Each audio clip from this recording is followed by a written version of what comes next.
I'm out of hell, everyone. I'm on planet Mustafar from the prequel trilogy of Star Wars. It's warmer than it's not quite hell. There's no family here, but it's it's warmer than Boston. So thank you guys for coming to Stone Soup tonight. A very special feature tonight, multiple feature at Stone Soup, as he's mentioned in the past. I think his first feature with us was alongside Aaron Reardon, and you can still see, I believe, fragments from that clips from that feature even today on YouTube, as well as he's the author of multiple books. He's got Bukowski's. I don't know if he has quite the Bukowski voice, but he's got the work ethic. He has a book out now from Alien Buddha Press. I think he put out 6 books last year alone.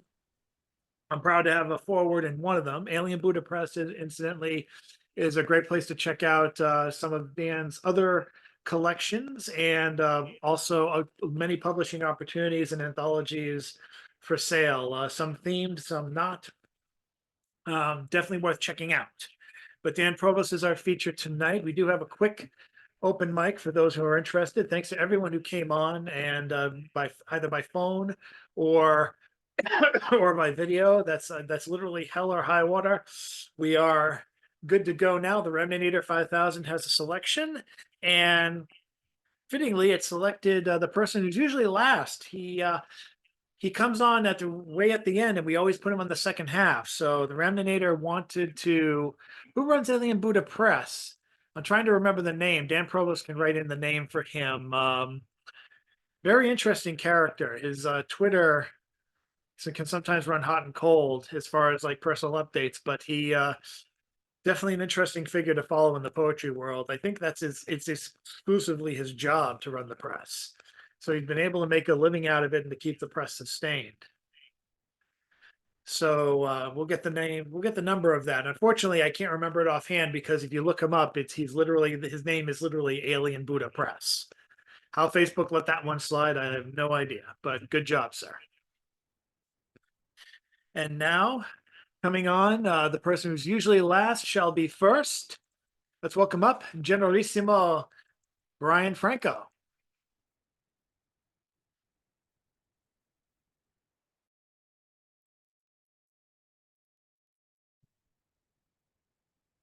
It seems like Mr. Franco is determined to be last, because he is not coming on.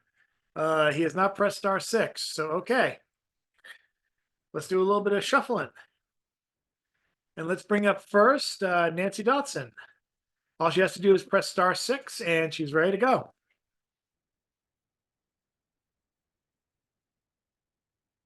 Energy fades.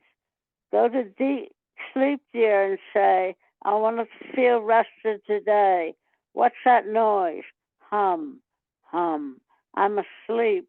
Yes, come, sleep, come. Hum, hum. I can't write. It's that noise again. I'll turn on the light. The neighbor's lights are out.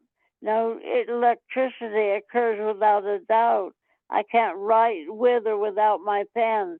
The alarm clock won't work. Woe is me, for sleep lurks.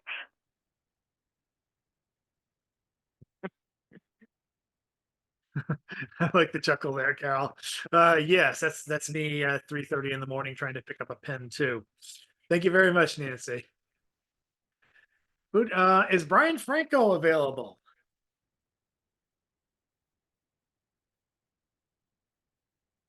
Okay, he is faded for the time being. So who do we go to now? Let us go now to Miss Jan Rowe. And the third shall be second. Okay, this is the Pilgrim. It's a weekly. Half of them are kind of homeless. We're going to be doing a reading Wednesday night at Copley BPL.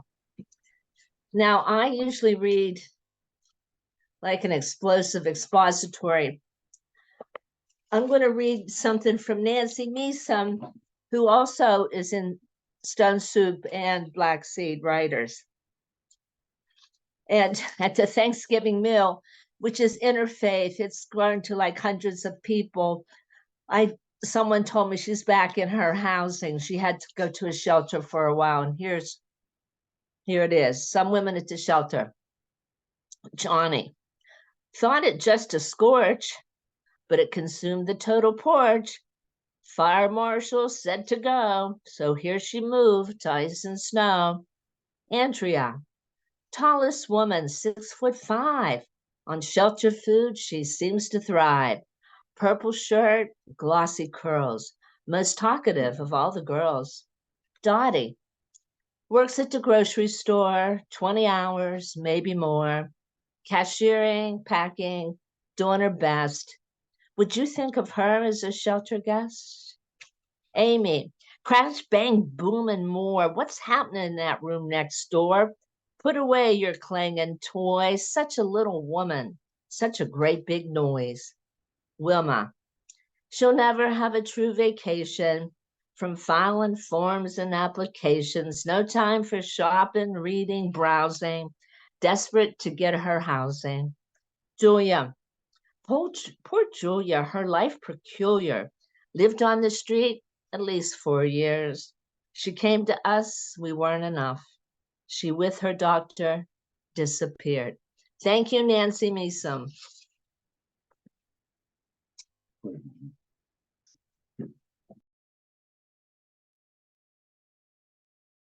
Thank you, Jan.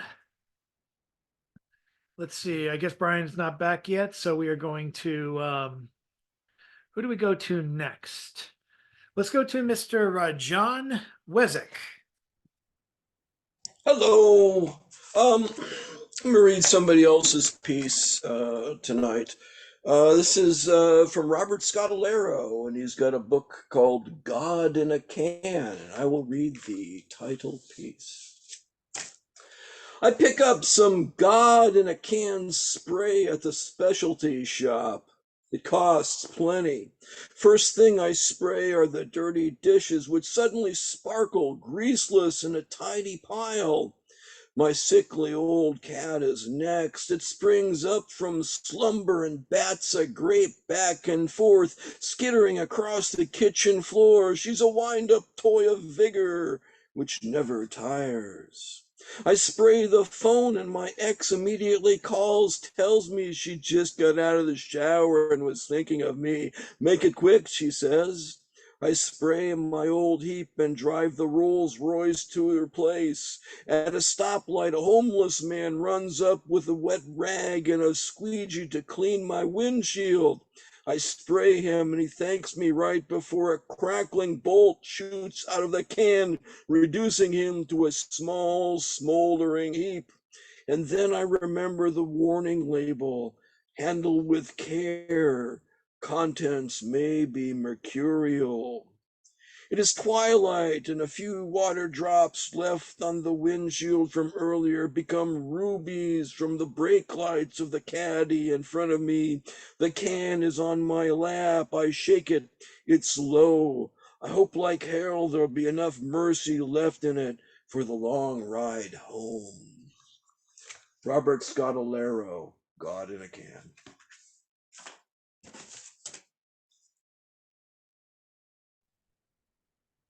Thank you, John. Volley of chats back and forth about the identity of Alien Buddha Press's publisher. His name is Red Fox, and that's Focks. So yeah, okay. Somebody chuckled on that one.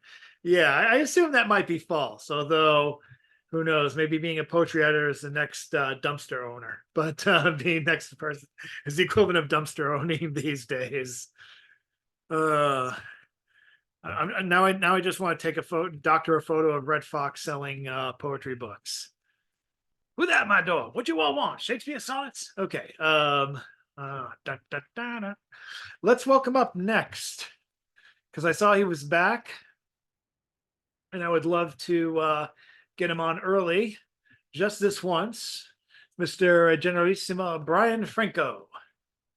Thank you very much. Oh, and have you got a wonderful surprise with Reese Rhodes Schurston if you've never heard her poetry? Oh, she's amazing. Okay, let me just go ahead and I've got a very, very teeny, I have a micro poem and one other poem, so they're both brand new. The poem first. An epic one-line poem about my inability to write epic poems. I know poets who release epic poems from their minds as if they can fill a wine glass with blood by simply piercing the tip of an index finger with a pen and lightly pressing its underside with a thumb. Yet if I take a whole bottle of blood thinners and cut the tip off a finger, I'm lucky to extract a few drops of haiku into a shot glass. That was poem number 1. I just wrote poem number 2. And I think this is here. Okay, here we go. At a recent workshop this afternoon. I will ruin this accounting of the past year of my life by admitting I have never been to Machu Picchu. I have never stood at its base and decided to trek to the top. I have never trekked to the top to ask a stranger to snap a photo of me with my cell phone. I have never stood at the bottom with legs sore from the trek up and the descent back down. I have never marveled at the Peruvian vistas whilst on one side of the pyramid snapping postcards, then decided I needed to check out the other 2 sides. I have never stood at the bottom and decided I'd be better off not to put my body through the punishment of the climb. As a person who has lived with chemical depression that has morphed as I have learned to cope over the course of almost 3 decades, I have woken up every day of my life and chosen out of an ancient pyramid, whether to photograph of my journey, whether to write an infographic account of my adventure, or to simply photograph the pyramid from them, which meant I was there and knew I didn't have to climb it to experience its majesty. Sometimes life feels as if it presents me with myriads of amazing options. And there are times when getting out of bed, brushing my teeth, taking a shower, getting dressed, eating breakfast, leaving the house, and not avoiding people is the equivalent of hiking to the top of Machu Picchu.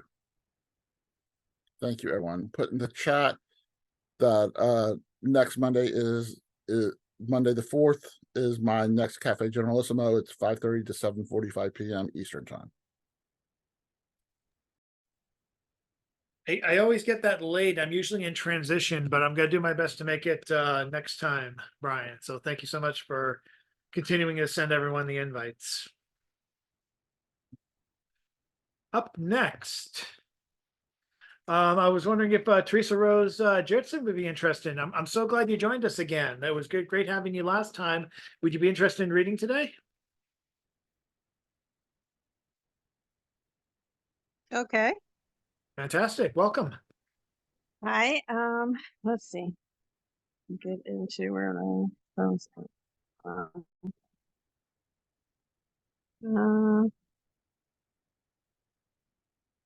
this is from kind of new workshop I just was in yesterday. And it's based on the line, only those who dare to fail greatly can ever achieve greatly, by Robert F. Kennedy. Story of my life. I hesitate to say how greatly I have failed. It still wrenches my heart to think of how badly I screwed it all up. It is still on a need-to-know basis. My secret identity, the love of my life, my career in the toilet, my failure as a mother, and my struggle to recover for the rest of my life. Looking at the last half, I can honestly say that any greatness that I've ever have happened long before I failed. Thinking it could have been any different just sets me up for more disappointment. And I have one more piece that's about, well, I'll just read it and you'll know what it's about. I love how certain self-proclaimed influencers claim to push up poets, and I am here as a testimony to say that they are all full of shit. Exclusiveness is the opposite of inclusiveness. In particular, you can put the call out for poets to include in your isolated agenda. I responded to your call and was skipped over as if I never existed. I reached out to you when I saw you were online and you ghosted me. At that moment, I thought about revenge. However, it is not my job. That would be karma. My only solace for dumbasses. FYI, in the future, if you are not getting the response you're looking for, perhaps instead of a whiny online rant, you should appreciate the people who were faithful and tried to be there for you before you toss them aside for someone or something you thought better of. And that's my piece. So there. Thank you so much, Teresa. That was fantastic. It's good to have you back again. Hope you keep on coming back. Who do we have next via the Ramdinator 5000? Beep, beep, beep. Aha, Mr. Bill Lewis. Ahem, ahem, ahem.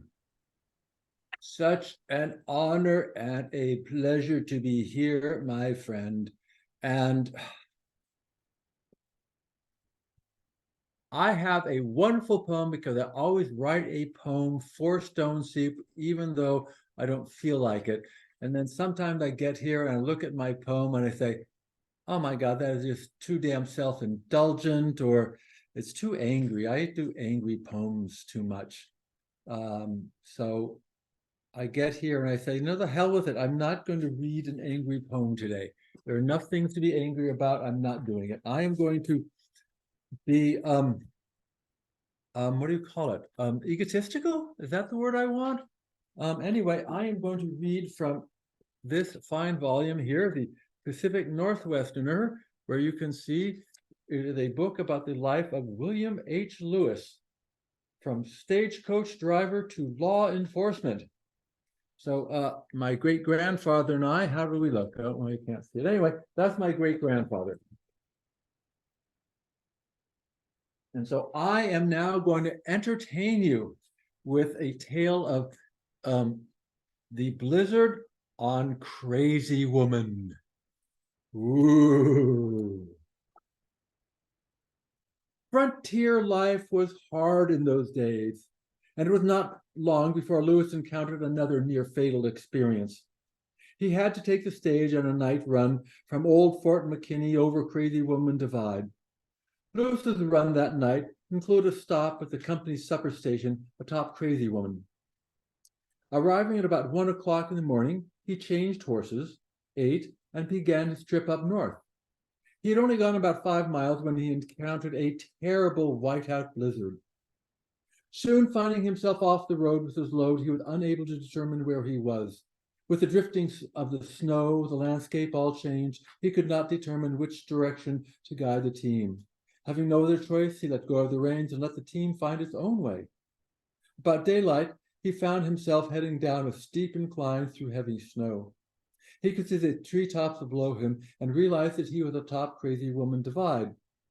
Unfortunately, he still did not know if he was above or below the crossing road.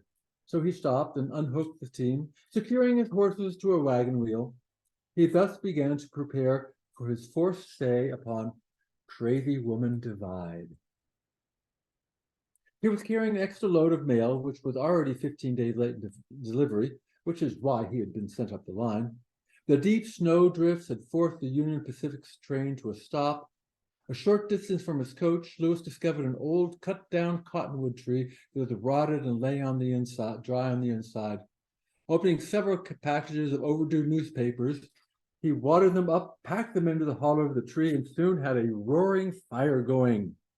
He leveled off the mail sacks in the coach, spread his buffalo robe down, crawled into his bed, and went to sleep.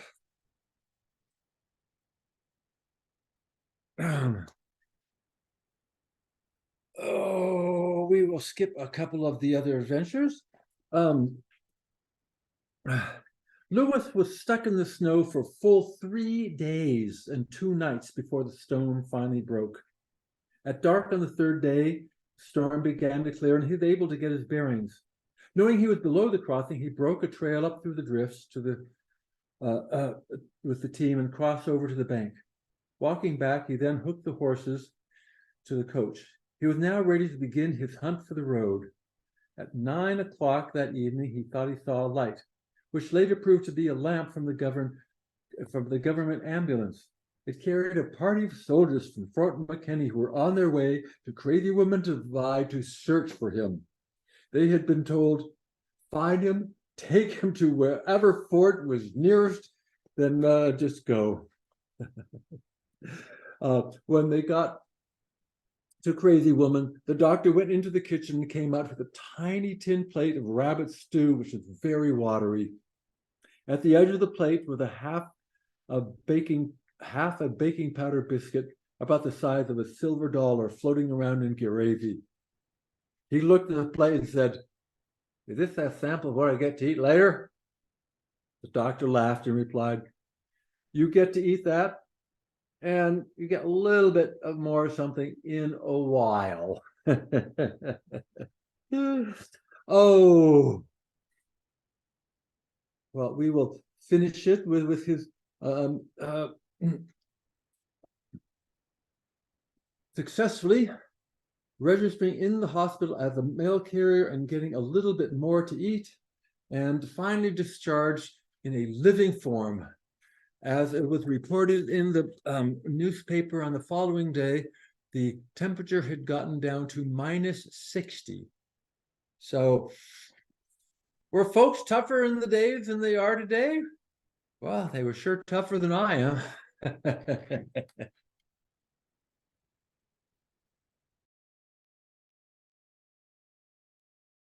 Thank you, Bill.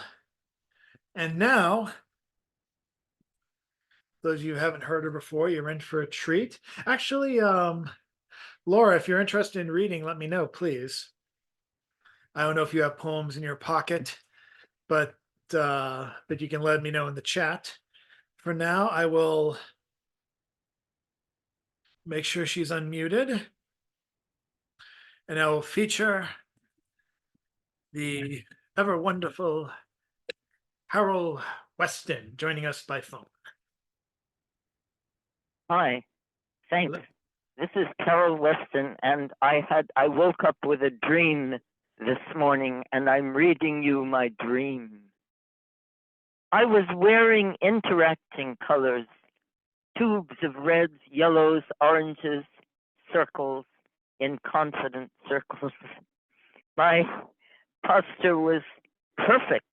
I had always crawled around the edges of things, afraid of everyone around me. But in the dream, I stood perfectly. I might have been almost masculine in my strength. I could be any man's companion, useful and strong. Yet I was quite independent of the burden of my lifelong inferiority. I had been inferior to my sisters, the scholar Lydia, the rebel Emily. I was the peculiar thing born out of my mother. She was a perfect lady, and I was a puzzling impediment. A failing scholar, but in the dream, I was so confident I couldn't fail.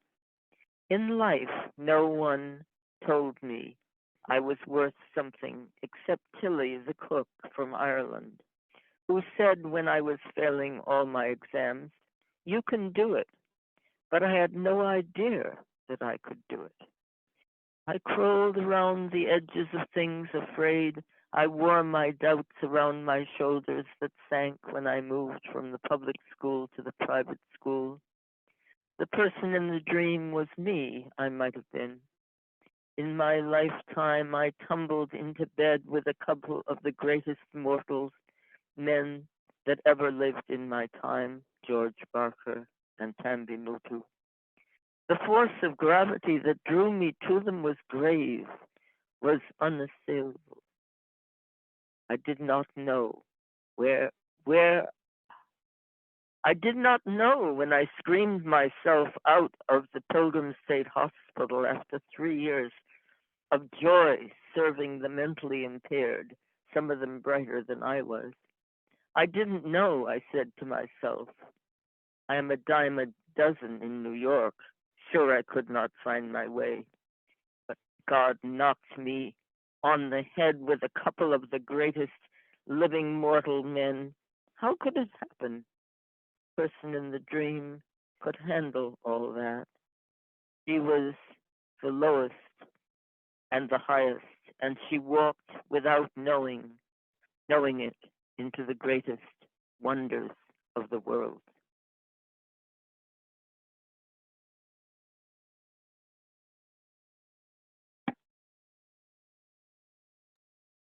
Thank you so much, Carol Weston. I haven't heard from Laura, but I will. Oh, Dan is the only poet in this family. Okay, all right, Laura. But still good to have your ears and your eyes on us today. I'm going to bring it over to Mark Lipman in the hopes that he shares words. Mark Lipman is the main man behind Vagabond Press, who is putting out the Descent anthology, which I'm proud to be part of. That should be getting released in the coming weeks, and hopefully there'll be tons of release parties to celebrate. There it is. Well, it's hard to do it with a virtual background. There it is. There, oh, yeah. There you go. So put a link on the you can put a link on the chat if you'd like. And let's welcome up Mark. Good to see you again, sir. Hey, yeah, good to see you too, Chad. Thanks for having me here. Yes, Descent. I've got books being printed right now. I'm just waiting for them to be delivered. So maybe end of this week, next week, I'll be getting books and I'll be sending books out. And we're going to be doing a launch event December 26th. So I figured there'll be that dead time between Christmas and New Year's that no one's doing anything. So I figured that's a good time to do a launch event. So there'll be more information as the time gets closer. I just want to read one poem, unless you want me to do two, you tell me. But I'll do at least one poem from my new book, The Storm, which just officially released like last week. So here's a piece from this. Wrote it a long time ago, but it's still very timely. It's called The Border Crossed Us. I step into a land where my ancestors planted our family tree over 1,000 years ago. I have known no other sand between my toes, under my feet. This is my only home. One day, though, a stranger arrived, sat down at our table, drank our wine, ate our bread, raped our women, burnt our village, then declared me illegal. The color of my skin, the language on my tongue, the God that I chose to believe in, demonized in order to justify their cruelty. The freedom that I enjoyed, my right to self-determination, gone, victim to yet another military occupation. My peace, simply a broken olive branch cut from the tree they tore down. My home, rubble beneath the track of their bulldozers. All I have ever had, all that I have ever known, all taken from me. My blood turned into their gold, my heart broken from generations of lies and betrayals. If you cut me, do I not bleed? Crushed beneath the boot of technology by persons with no soul or body to touch, with no heart to feel, eyes blinded by hatred, ears closed to any reason, mouths shut out of fear. Comfortably tucked away in their beds while human beings die in the streets under the batons and artillery shells of a militarized police state, wrapping oneself in a flag, worse yet, a religion, while making excuses for genocide, sanctioning the murder of children. News actors continue to blame the victims, force-feeding us lies, calling us terrorists because we were born unto the land that they coveted. Who is the real enemy? The one who believes in something different than you, or the one who uses what you believe in to change who you are? There's no escaping the soul staring back in the mirror, regardless of the shifting lines on some map. Human rights have no borders. Thank you. Very nice, sir. Very good. And please pass on the information for the actual reading party if you haven't sent it to my email already. I would love to be part of that. Boxing Day, good day. Whoops, I'll send out information for that. Thank you. No worries. So let me see who we have next.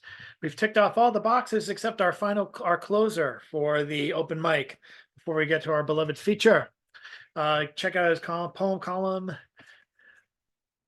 It's All One Thing, which features every Thursday morning at 11 o'clock in the morning. Why did I say morning twice? I don't know. But it's at oddballmagazine.com. I recently just wrote a retrospective on spending 10 years editing Oddball Magazine. And Jason's column was the very first poem column I ever published. Very weird having a poem column where someone writes a poem a week and is expected to keep on going. But James was the first person I had in mind in this because I knew he had a mountain of work and a mountain of history of Boston poetry, the nation, and his own personal background. So it's easily one of my favorite pieces to post every week. Let's welcome up James Van Looy.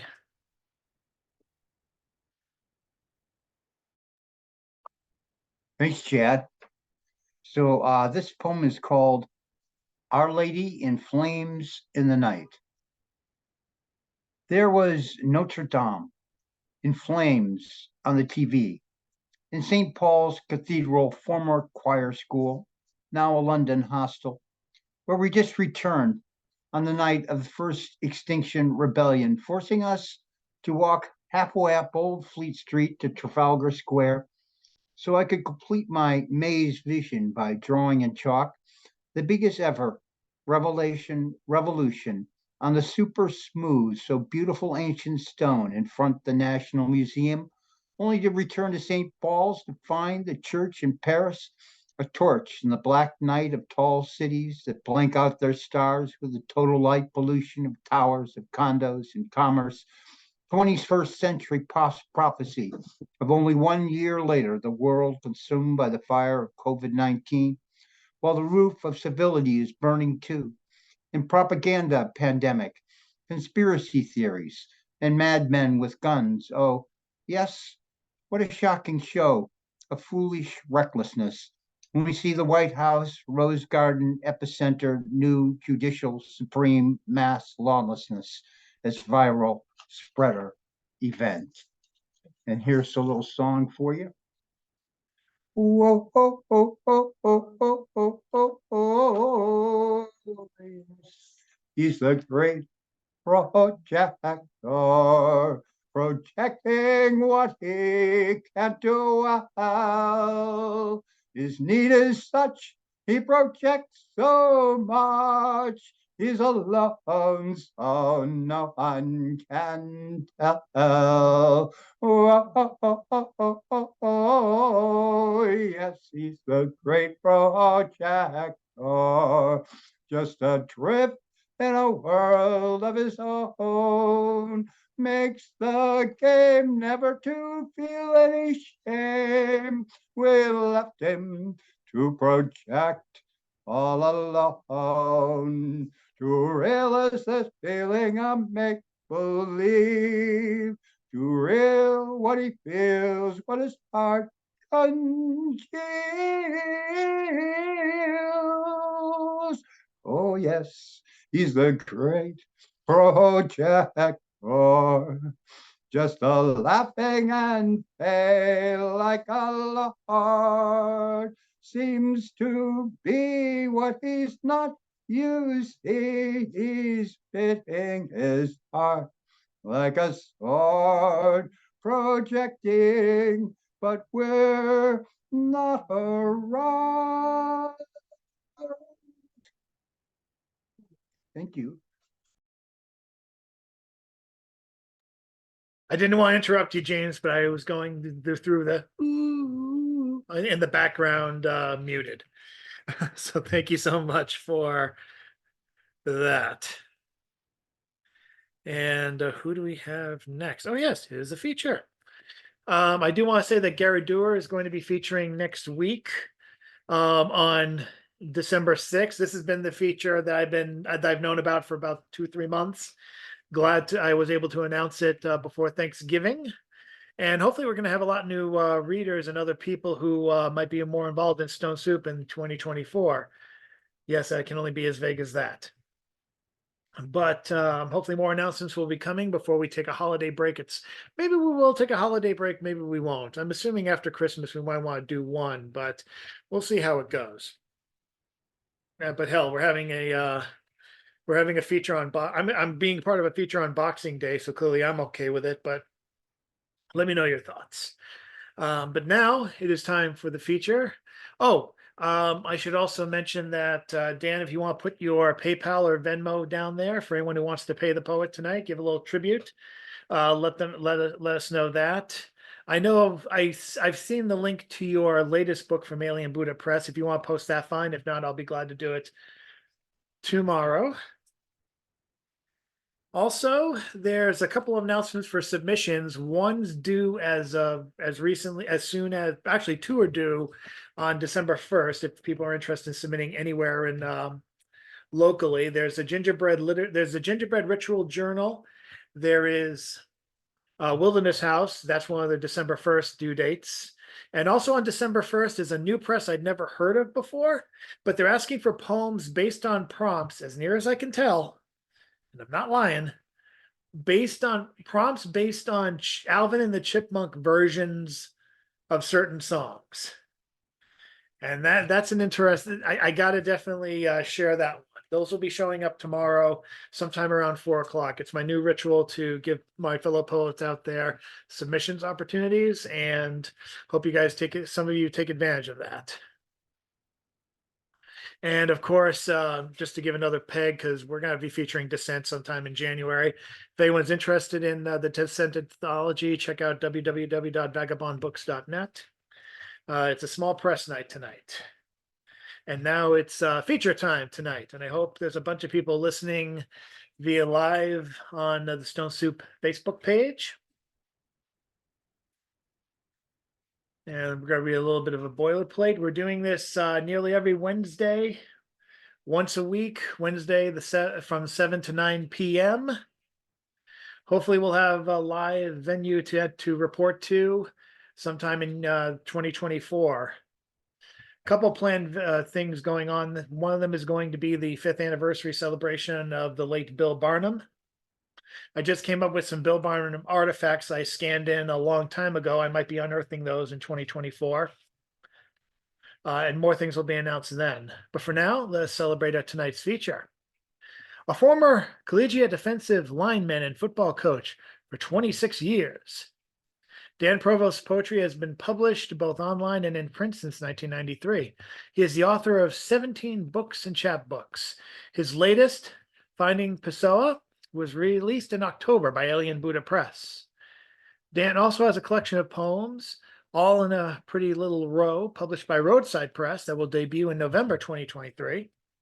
His work has been nominated for, hurry up. His work has been nominated for the Best of the Nets 3 times, and he has read his poetry throughout the United States. He lives in Berlin, New Hampshire with his wife, Laura. Hi, Laura. And his dog, Bella.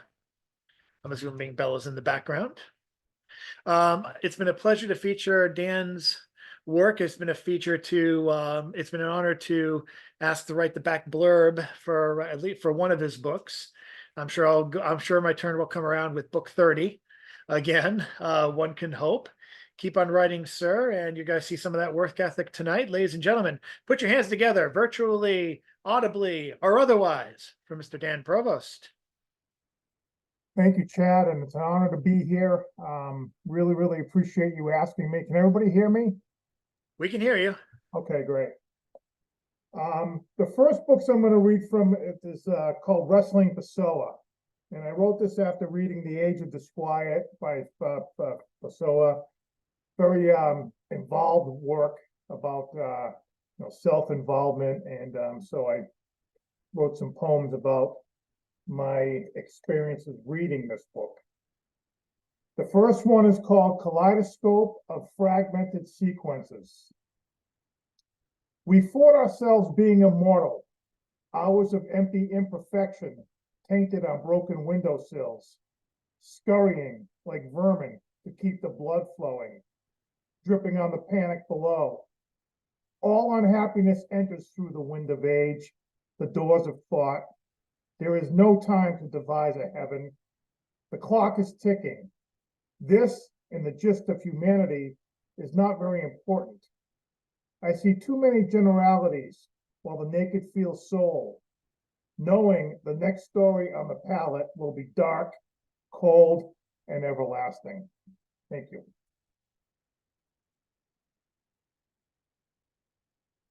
The next one is called Ordinary, if I'm permitted to comment. Another shopping cart pushed by an elderly couple, mid-70s, lifers of the town. This is where their dream dies. Ordinary, ordinary. I fake a grin as they pass by, looking for reassurance from the man in the Celtics hat. My own excursion to Walmart reminds me of who I am. Ordinary. No sense of remembering what I was, if I ever was anything, when I die. Just an extra guy who shuffled in and out of necessary walks, thoughts, and trips to the grocery store. Nothing significant or popular. Ordinary life, ordinary death. Dreams be damned. Nothing new to see. Thank you.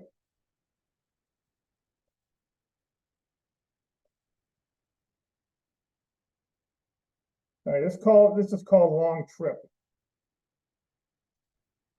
There isn't enough time to walk every back lot with torture in my heart, rabid with surrender.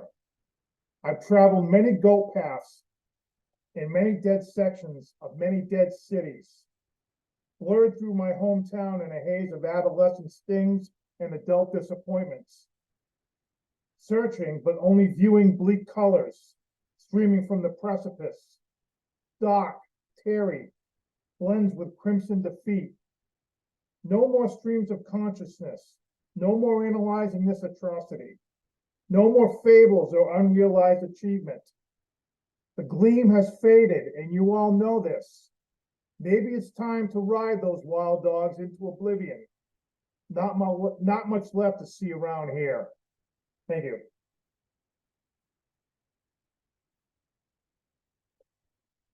Okay, this one's called Wrestling with Pessoa. To think it is to live, to feel just provides food for thought. Is the call to the void just a rare look at clarity? Or have we digested too much strange karma while dreaming from the groin? I do not possess strong enough forethought to give a definite answer. The disquiet should have been labeled too hot to hold. If lifetime is just a dream, why comment anyways? Subject matter of this ilk sends the average man into a tizzy of possibilities, but avoidance of defining forever is usually put away within some abstract heavenly hope. Thank you.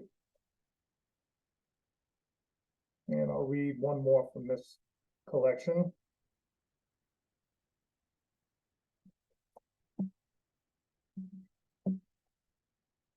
Fate like the season of abstract referrals. Consciousness belies conflict. To be real is to be alive. Still, daggers flew through the skies that day, piercing unnamed people. A mirage of blood and tears? We do not know what we walk into sometimes. Weapons be damned. Disconnect. Probable. Night, the glorious feeder. Thank you. And I know, these aren't very uplifting poems, but if you read this book and you get to be my age, you're getting close to that, what have I accomplished in life, facing facts, facing fear. So that every is that. time I wake up. All right, this is from a book called Darting In and Out. It was released by Kung Fu Treachery Press a couple of years ago. And I'm going to read just a couple from this one.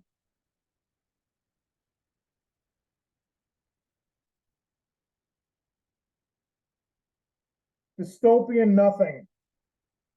Any small town will the locals see the white light slowly diminish. Their Trump-Pence signs blowing in the breeze give you the stare as you drive by, hard and threatening glare, gathered in a group of callous faces and torched temper, ready to pounce on the outsiders. Stained America, prepared to fight, shoot, fire when the order is given by a cheap walrus in an oversized suit. We bleed little sanity when the verdict is announced. Death in isolation will come quickly. Menacing men will then pat other menacing men on the back, putting their rifles away, drinking a Budweiser, and giving the Hitler salute. Proud Caucasian will win the stage, carrying the bodies to the next Holocaust. Flames seen and celebrated all along the countryside. And obviously, I wrote that 2019 when the guy, number 45, who I won't mention, was president of the United States. This one is about a center for the Pittsburgh Steelers. His name was Mike Webster. He's in the Hall of Fame, and he was one of the first people to die from the CTE blows to the head. And there was a movie Will Smith starred in called Concussion. And this is a poem about Mike Webster. You would think the NFL would initiate a holiday for old piano arms, pulling on a screen pass, taking out pursuit by leading with his head, knocking down potential tacklers as Franco and Rocky scooted into the end zone, triceps bulging as he went back to the huddle, ready for some more helmet-to-helmet contact. It is just unfortunate that he was slowly dying while doing his job. His scrambled noggin back in the day was seen as a badge of courage for linemen. Could care less that too many times your brain would slosh to the other side of your skull during the millions of collisions that took place during practices and games. But God damn it, bless Mike Webster. He gave so much to the Steelers dynasty. Play after play, year after year, not knowing while in the process, he gave the ultimate sacrifice. Thank you. This is from last year, Roadside Press. They published a book called Wolf Whistles Behind the Dumpster. And I'll read some of these poems. Hope you like them.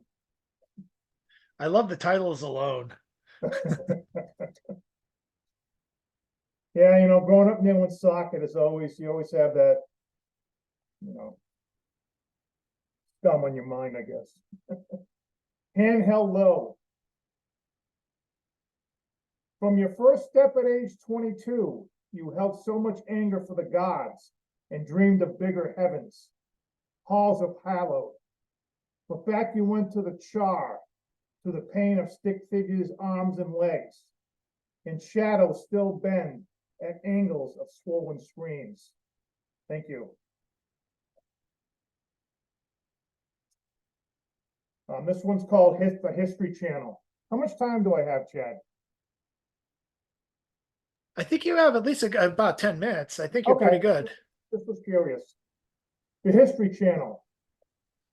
She was the everyday cameo girl of 1966, clicking her rounded toe shoes to the birds, the crying of Lot 49 cuddled in her low hipster pocket, short blonde hair, fondled by an off-cream headband, VIP at the Whiskey A Go-Go, champion of oppressive hippie chicks, scanning the scene along Sunset Strip, knowing where to score primo weed, smoking character with the rest of the contented Laurel Canyon folk rock crowd. She could dance, dance, dance, while imbibed in the counterculture, acoustic strings echoing through the timbre of Los Angeles. Thank you.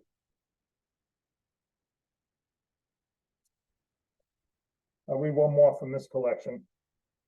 Timetable of words.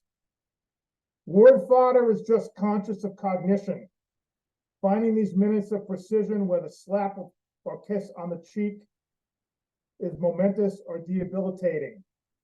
I've tried capturing the outside as unique, potential for a tirade of paragraphs, leaving the reader morally exhausted. Sorry though, the walk in the city is slowed down. Arguments between couples at Walmart are tedious.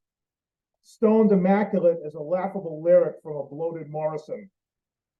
Feed me a bomb to munch on, world.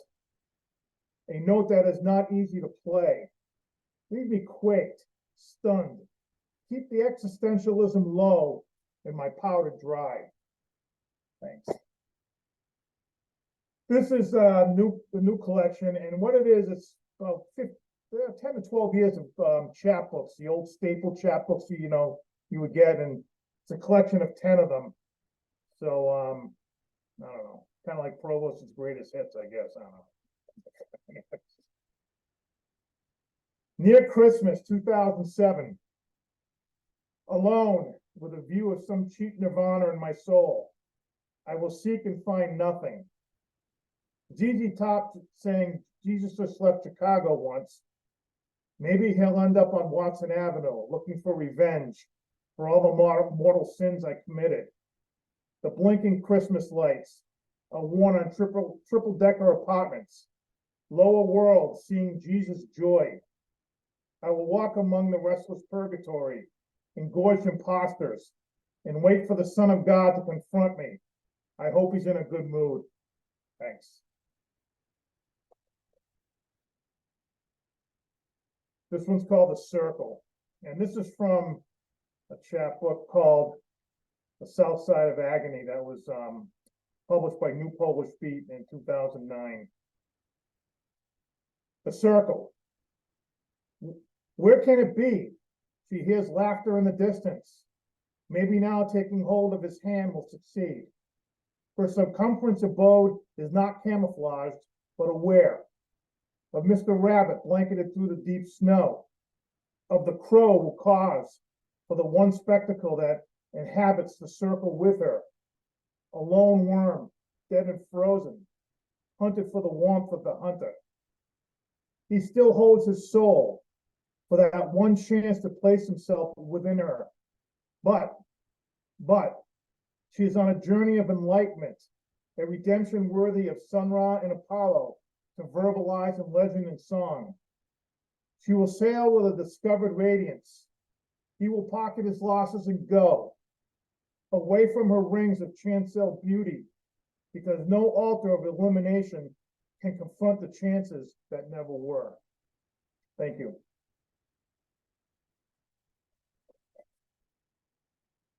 This one, I had a job at Chapter 766 school.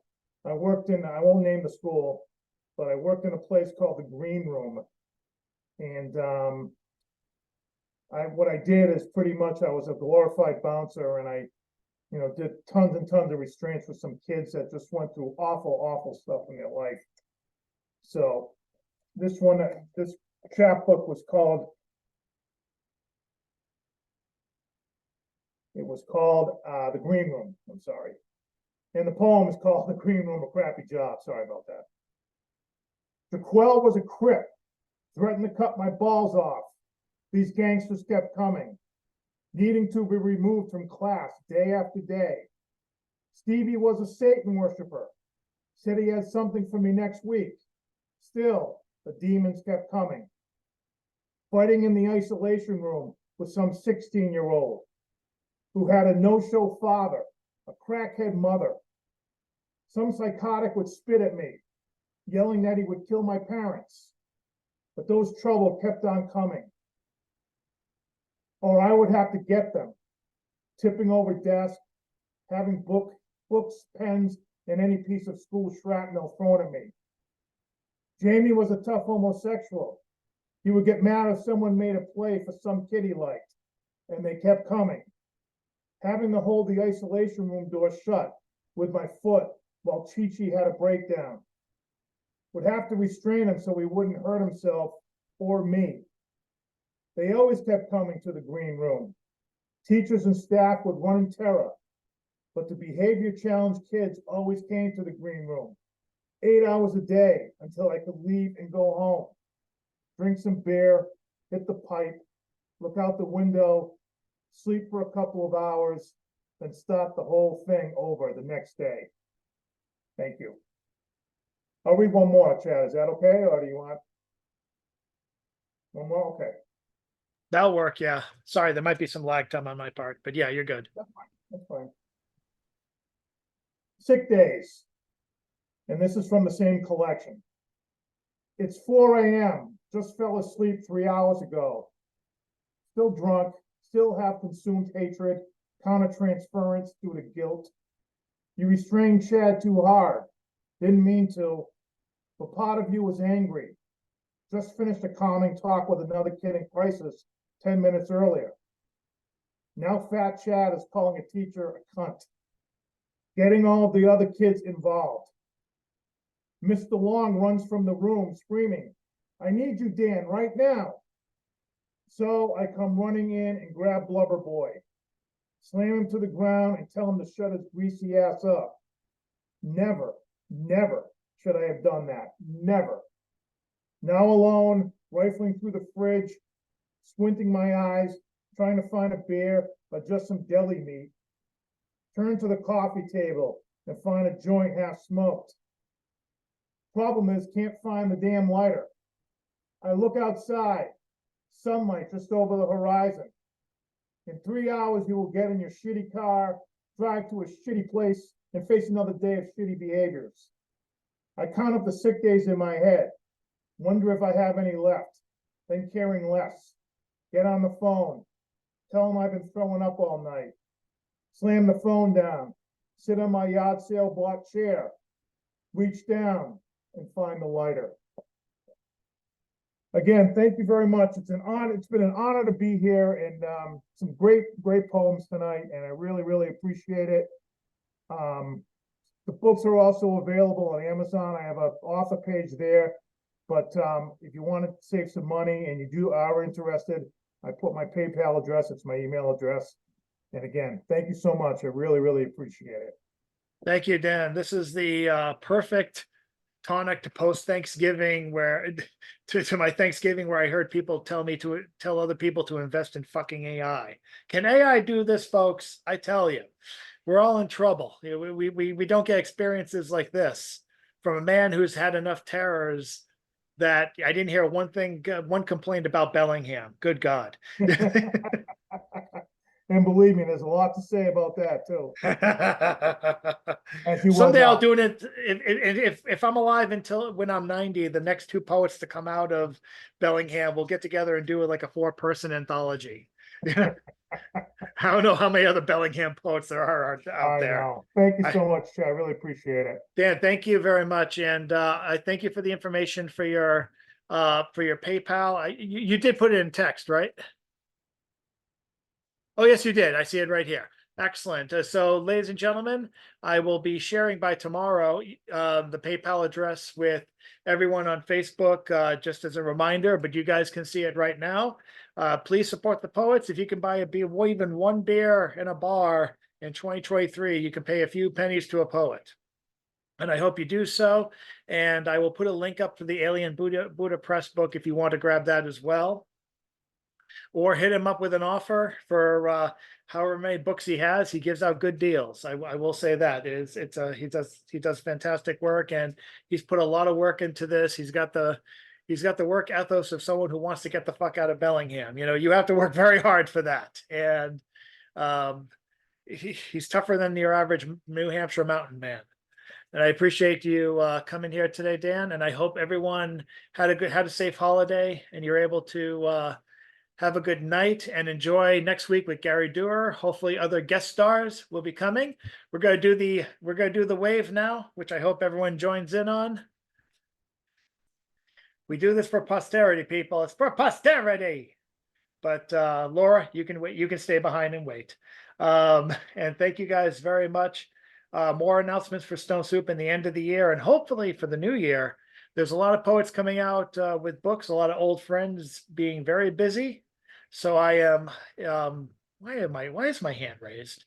I don't know. So I got a third hand to raise. But thank you guys very much. Have yourselves an excellent evening. It could be like this every week. All we need is you. Take care for all of our phone friends. Take care for all of our online friends. The show's over. See you next time. Thanks, Chad. Take care, guys.